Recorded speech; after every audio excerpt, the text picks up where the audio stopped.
ಇದೆ ಆ ಒಂದು ಮಹಾತ್ಮರನ್ನ ನಾವು ಪಕ್ಷಾತೀತವಾಗಿ ಈಗ ಆ ಸ್ವಾತಂತ್ರ್ಯ ಬಂದ ನಂತರ ಬೇರೆ ಬೇರೆ ಪಕ್ಷಗಳ ಅಧಿಕಾರವನ್ನು ನಾವೆಲ್ಲ ನೋಡಿದ್ವಿ.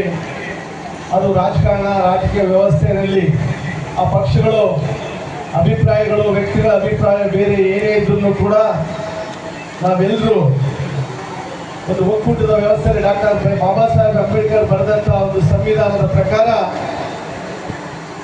ಏನು ಈ ದೇಶದ ಒಕ್ಕೂಟದ ವ್ಯವಸ್ಥೆ ಇದೆ, ಈ ಒಕ್ಕೂಟದ ವ್ಯವಸ್ಥೆಯನ್ನ ನಾವು ಬಲಪಡಿಸಬೇಕಾಗಿದೆ.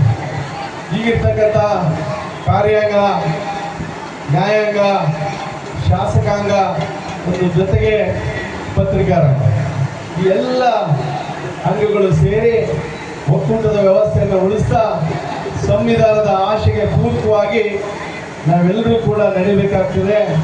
ಅಂಥ ವ್ಯವಸ್ಥೆಯನ್ನ ಮಾಡಿದಂಥ ಸಂವಿಧಾನವನ್ನು ಬರೆದಂಥ ಸಂವಿಧಾನ ಶಿಲ್ಪಿ ಡಾಕ್ಟರ್ BR ಅಂಬೇಡ್ಕರ್ ಅವರು, ಭಾರತದ ಏಕೀಕರಣ ಶಿಲ್ಪಿ ಉಕ್ಕಿನ ಮನುಷ್ಯ ಸರ್ದಾರ್ ಭಾಯ್ ವಲ್ಲಭ್ ಪಟೇಲ್ ಅವರು ಮತ್ತು ನಮ್ಮ ಕರ್ನಾಟಕದ ರಾಜ್ಯದ ಏಕೀಕರಣದ ಶಿಲ್ಪಿ ನಮ್ಮ ಜಿಲ್ಲೆಯವರಾದ ದಿವಂಗತ S ನಿಜಲಿಂಗಪ್ಪ ಅವರನ್ನ ನಾವೆಲ್ಲರೂ ಕೂಡ ಮನಗಾಣಬೇಕಾಗ್ತದೆ.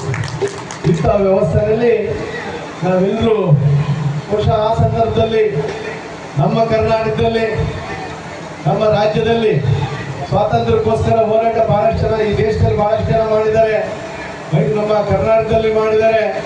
ಅದರಲ್ಲಿ ಕರ್ನಾಟಕದಲ್ಲಿ ಶಿವಮೊಗ್ಗ ಜಿಲ್ಲೆಯ ಶಿಕಾರಿಪುರ ತಾಲೂಕಿನ ಈಸೂರು ಸೇರಿರ್ಬೋದು.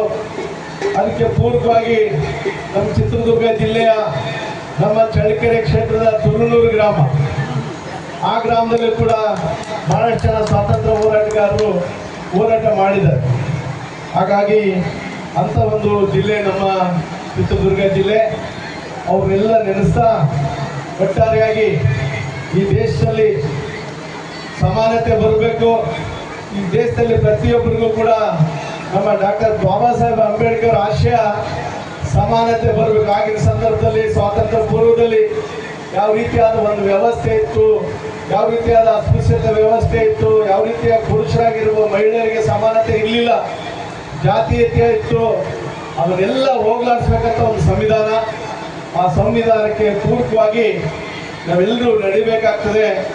ನಾನು ಈ ಕ್ಷೇತ್ರದ ಶಾಸಕನಾಗಿ 3 ಬಾರಿ ಕ್ಷೇತ್ರದ ಮತದಾರರು ನನ್ನನ್ನು 3 ಬಾರಿ ಶಾಸಕನಾಗಿ ಮಾಡಿದ್ದಾರೆ. ಅದಕ್ಕೆ ಪೂರಕವಾಗಿ